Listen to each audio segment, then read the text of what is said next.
Hi, my name is Gennaro Cataldo, and I'm here again with another installment on our series Revere Another Time. Today, once again, I have my good friend here, Donald Zolo, who I have recently found out is quite a car aficionado and has made a series of investigations on car dealerships in Revere. But before we get into that, Don, if you don't mind, you say you're going to give us as a start a partial history of the Revere car dealers and the dynamics of this whole operation. Why a partial history? What do we need that as an introduction for? Well, I'm qualifying it because we don't know really how many car dealers there really were in Revere. As I go through a number of Revere journals when I'm on research expeditions at the library, now and then I'll come across, there was a dealer on North Shore Road, there was a dealer on Revere Street, there was a dealer on American Legion Highway. And I'll always make a note of that because I'm interested in cars, but these were people who were frankly before my time. An example is where the old service bus line building is at the corner of Folsom and Broadway. Very few people know that back in the 20s, that was Smith Chrysler Plymouth. So in order to know all of these dealers, you would have to go through every single journal, and assuming that most car production started roughly around 1900, you're talking about going through quite a few journals, spending quite a bit of time. I thought of trying to shorten the process by going to the licensing department up at City Hall, and I met a very nice person there who was the clerk for the licensing department, Maggie Harney, and I told her what I was looking for, and she said, "Oh wow," she says, "we probably have that," she said, "but it's in a storage facility." And she says, in order to get at it, believe me, you need two people to do it, and it takes a lot of time. She says, we can't, she said, we just can't put that much time into a request like that. I said, I understand. And she said, let me try one other thing. She had an idea. If you're a business in any city in the state, you have to pay taxes on equipment that you have, so dealers would have to pay taxes. So she called the assessors and said, would you be able to put together a list from day one of people who paid? They said the same thing. Their files only go up to 1980 now, because the rest of it is all in storage. And there is some irony here. The storage facility is that big, huge one that you see down on the parkway next to the railroad tracks. Mm-hmm. And at one time, that used to be the home to 4 different automobile dealers in the city of Revere. So the reason for the partial is I'm going back to the knowledge that I actually have from the 50s. We hit a high point between 55 and 60 where we had 8 automobile dealerships in Revere.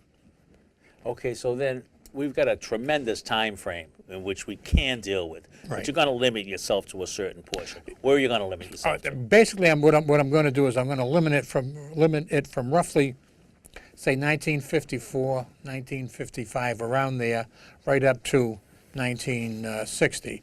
There'll be a few, like for example, Don's Garage. I might take in a few different brands that he handled prior to '54 and stuff like that. But that's the high point.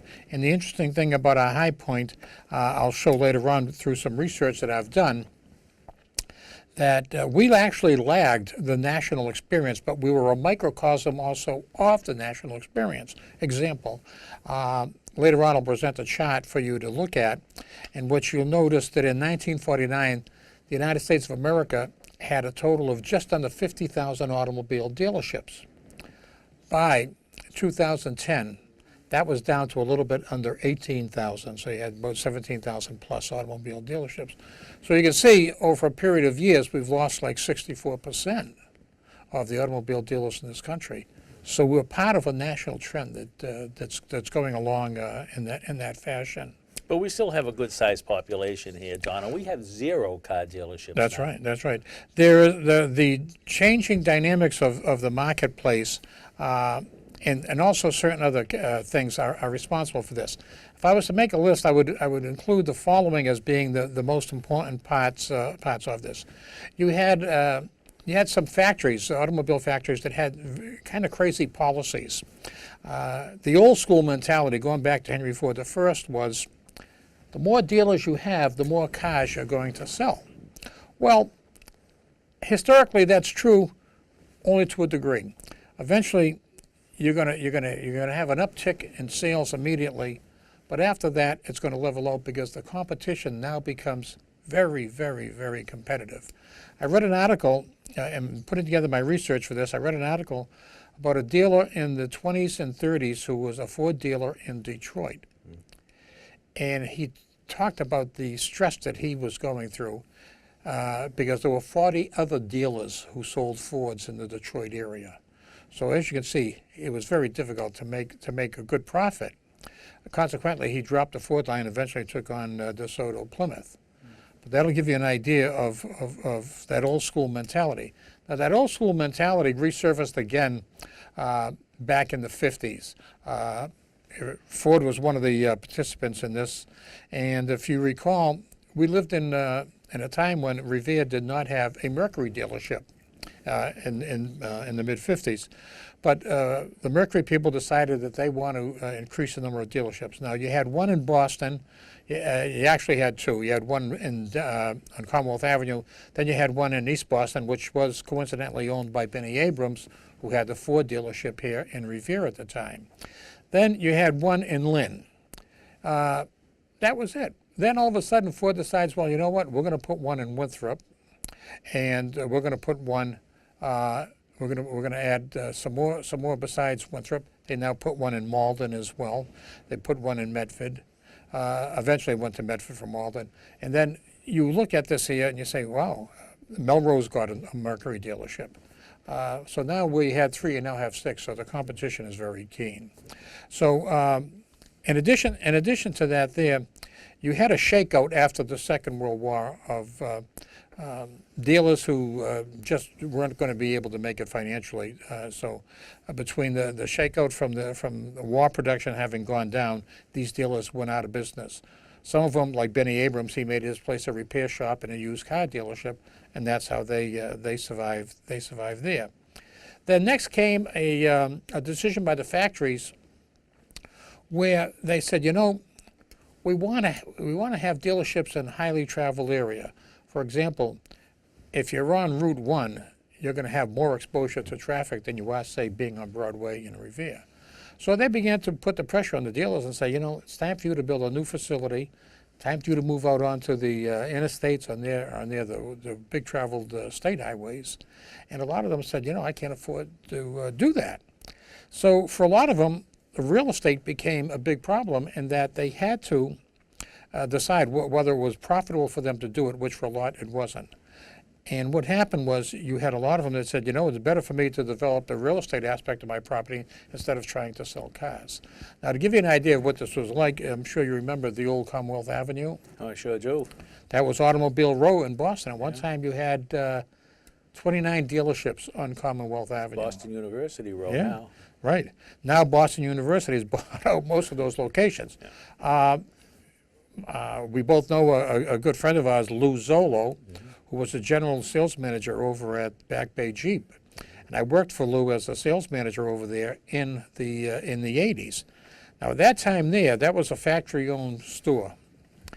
And they were paying $51,000 a month just in rent. Wow.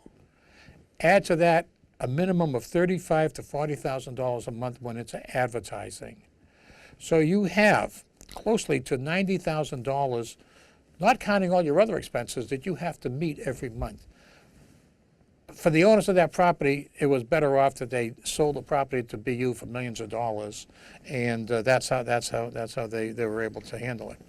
The next phenomenon that came along was what they called the mega dealers, the dealers who had 2 or more locations.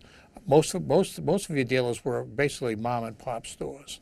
They began to expand. Benny Abrams was a good example of that in Revere. He had a Ford dealership in Revere. He had a Mercury dealership in East Boston.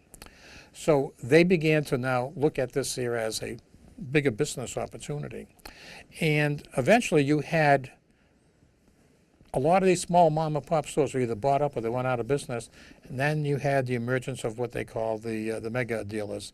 You have people today like AutoNation.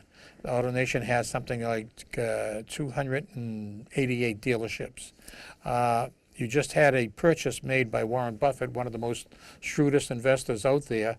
He bought a chain of dealerships that has 76 different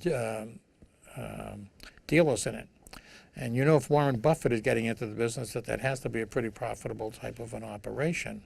I would think so. Yeah. But there are also a lot of different types of car dealers, types of cars now. I think we've got such a variety of cars. It opens up many dealers carrying different brands of the same from Yeah. the same company. And also you had the brands themselves became a problem in this whole thing. I'll give you an example of what I mean by that. Most of the companies, GM and Chrysler especially, came out of World War II flush with profits.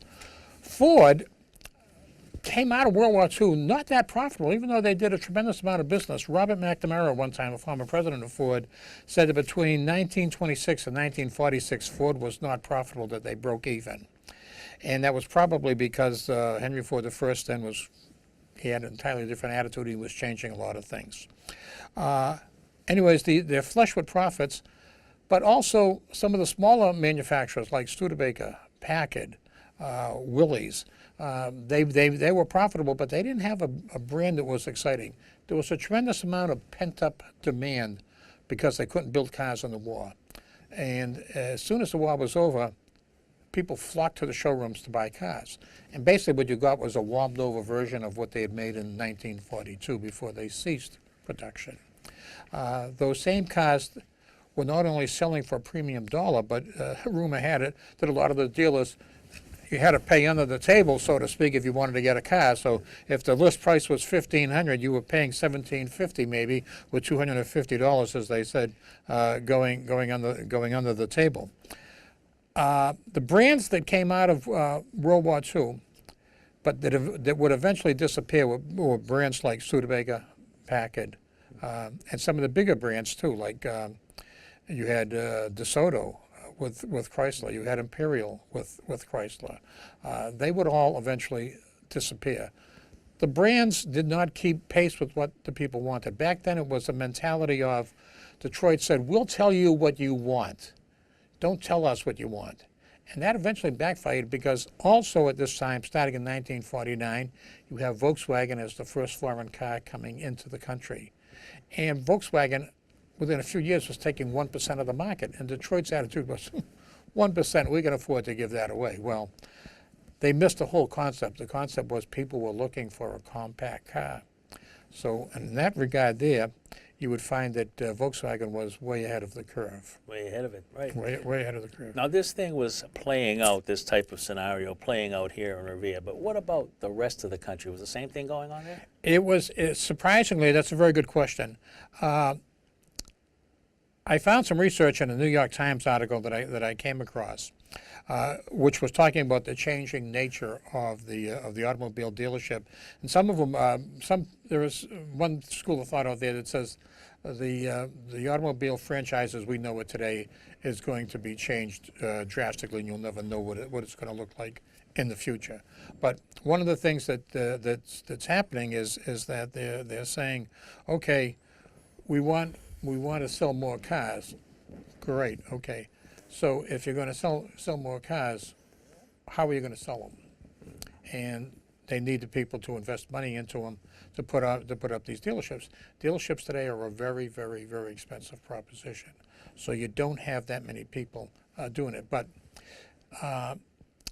as I said earlier, we have a graphic. I hope they can put it up at the same time as I'm talking here.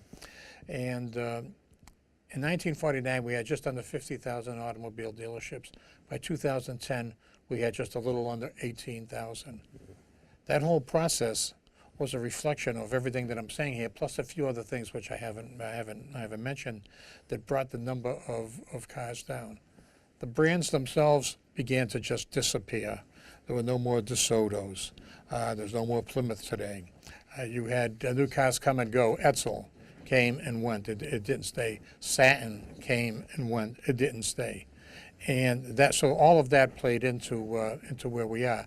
Revere, as I say, lagged this national trend by about, I don't know, maybe somewhere between 7 to 9 years. We hit our high in the late 50s. The United States hit its high in the late 49s. But again, what was taking place out there in the national market was really happening here in the local market, but at the time we didn't know that. I think we can cut here. Don, I think you've given us a really good description and background about what was going on, not only in Revere, but in the country. In our next meeting, in our next installment, we're going to be talking about specifically the car dealerships in Revere, a little bit about their history, a little bit about who own them, and I think you're going to find a lot of people that you'll recognize in this next installment. I'd also like to remind you that the Revere Society for Cultural and Historic Preservation has a lot of information about the history of Revere. It's located on 108 Beach Street, right at the corner of Beach Street and Winthrop Ave. If you ever have an opportunity to visit, please do so. You'll find it very, very interesting. Don, thank you very much. My pleasure. We're going to get ready for another installment very soon and talk about those individual car dealerships in the city. Thank you very much. You're welcome.